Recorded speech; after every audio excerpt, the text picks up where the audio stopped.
The book of Ezekiel, chapter 41. Then the man brought me to the main hall and measured the jambs. The width of the jambs was 6 cubits on each side. The entrance was 10 cubits wide, and the projecting walls on each side of it were 5 cubits wide. He also measured the main hall. It was 40 cubits long and 20 cubits wide. Then he went into the inner sanctuary and measured the jambs of the entrance. Each was 2 cubits wide. The entrance was 6 cubits wide, and the projecting walls on each side of it were 7 cubits wide. And he measured the length of the inner sanctuary. It was 20 cubits, and its width was 20 cubits across the end of the main hall. He said to me, "This is the most holy place." Then he measured the wall of the temple. It was 6 cubits thick, and each side room around the temple was 4 cubits wide. The side rooms were on 3 levels, one above another, 30 on each level. There were ledges all around the wall of the temple to serve as supports for the side of rooms, so that the supports were not inserted into the wall of the temple. The side rooms all around the temple were wider at each successive level. The structure surrounding the temple was built in ascending stages, so that the rooms widened as one went upward. A stairway went up from the lowest floor to the top floor through the middle floor. I saw that the temple had a raised base all around it, forming the foundation of the side rooms. It was the length of the rod, 6 long cubits. The outer wall of the side rooms was 5 cubits thick. The open area between the side rooms of the temple and the priest's room was 20 cubits wide all around the temple. There were entrances to the side rooms from the open area, one on the north and another on the south, and the base adjoining the open area was 5 cubits wide all around. The building faced the temple courtyard on the west side was 70 cubits wide. The wall of the building was 5 cubits thick all around, and its length was 90 cubits. Then he measured the temple. It was 100 cubits long, and the temple courtyard and the building with its wall were also 100 cubits long. The width of the temple courtyard on the east, including the front of the temple, was 100 cubits. Then he measured the length of the building facing the courtyard at the rear of the temple, including its galleries on each side. It was 100 cubits. The main hall, the inner sanctuary, and the portico facing the court, as well as the threshold and the narrow windows and galleries around the 3 of them, everything beyond and including the threshold was covered with wood. The floor, the wall up to the windows, and the windows were covered in the space above, outside of the temple to the inner sanctuary, and on the walls at regular intervals. All around the inner and outer sanctuary were carved cherubim of palm trees. Palm trees alternated with cherubim. Each cherub had 2 faces, the faces of a human being toward the palm tree on one side, and the face of a lion toward the palm tree on the other. They were carved all around the whole temple. From the floor of the area above the entrance, cherubim and palm trees were carved on the wall of the main hall. The main hall had a rectangular door frame, and the one at the front of the most holy place was similar. There was a wooden altar, 3 cubits high and 2 cubits square. Its corners, its base, and its sides were of wood. The man said to me, "This is the table that is before the Lord." Both the main hall and the most holy place had double doors. Each door had 2 leaves, 2 hinged leaves for each door, and on the doors of the main hall were carved cherubim and palm trees like those carved on the walls, and there was a wooden overhang on the front of the portico. On the side walls of the portico were narrow windows with palm trees carved on each side. The side rooms of the temple also had overhangs. The rooms for the priests, chapter 42. Then the man led me northward into the outer court and brought me to the rooms opposite the temple courtyard and opposite the outer wall on the north side. The building whose door faced north was 100 cubits long and 50 cubits wide, both in the section 20 cubits from inner court and in the section opposite the pavement of the outer court. Gallery faced gallery at 3 levels. In front of the rooms was an inner passageway 10 cubits wide and 100 cubits long. Their doors were on the north. Now the upper rooms were narrower, for the galleries took more space from them than from the rooms on the lower and middle floors of the building. The rooms on the top floor had no pillars as the courts had, so they were smaller in floor space than those on the lower and middle floors. There was an outer wall parallel to the rooms and the outer court.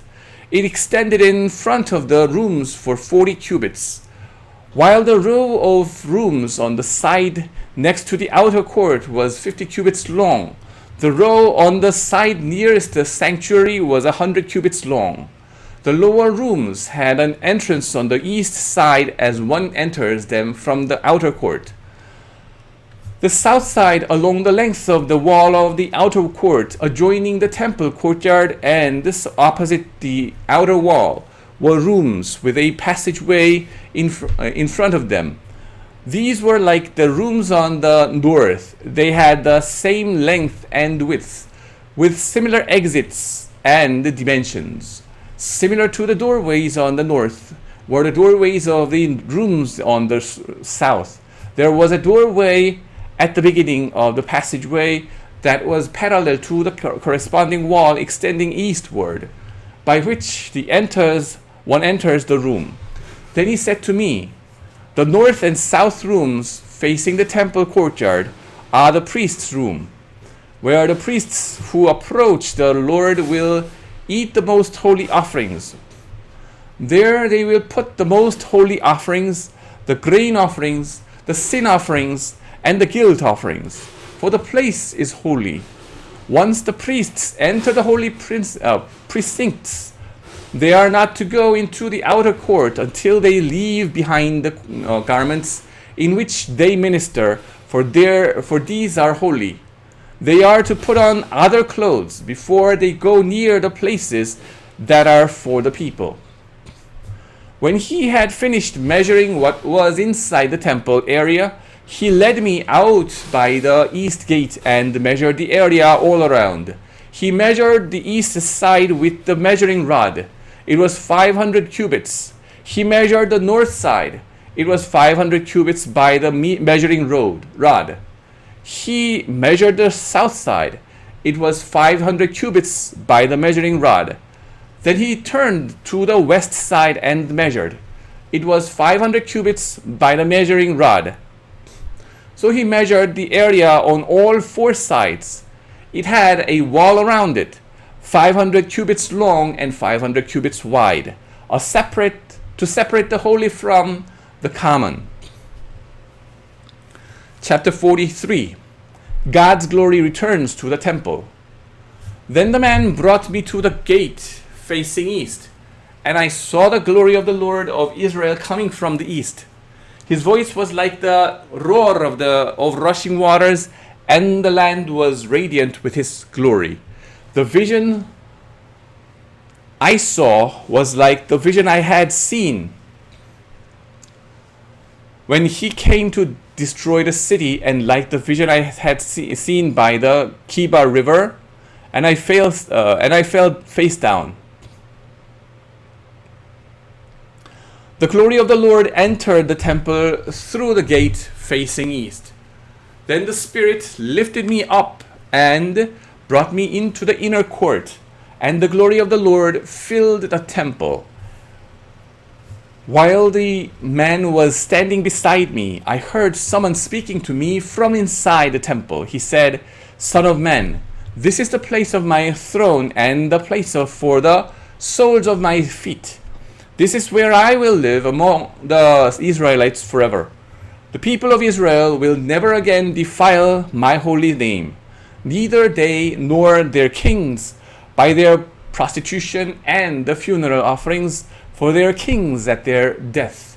When they placed their threshold next to my threshold and their doorposts beside my doorposts, with only a wall between me and them, they defiled my holy name by their detestable practices. So I destroyed them in my anger.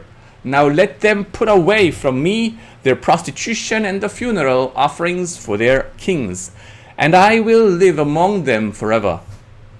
Son of man, describe the temple to the people of Israel, that they may be ashamed of their sins.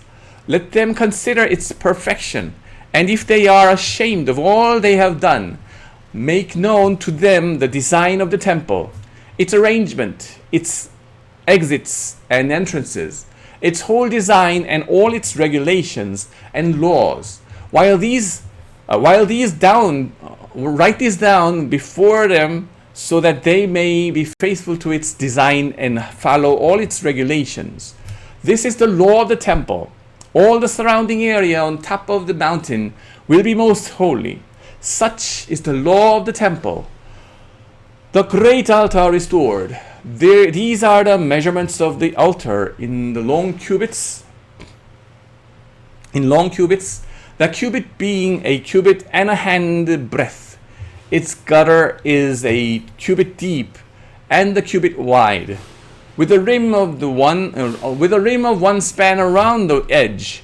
And this is the height of the altar, from the gutter on the ground up to the lower edge that goes around the altar. It is 2 cubits high, and the edge is a cubit wide.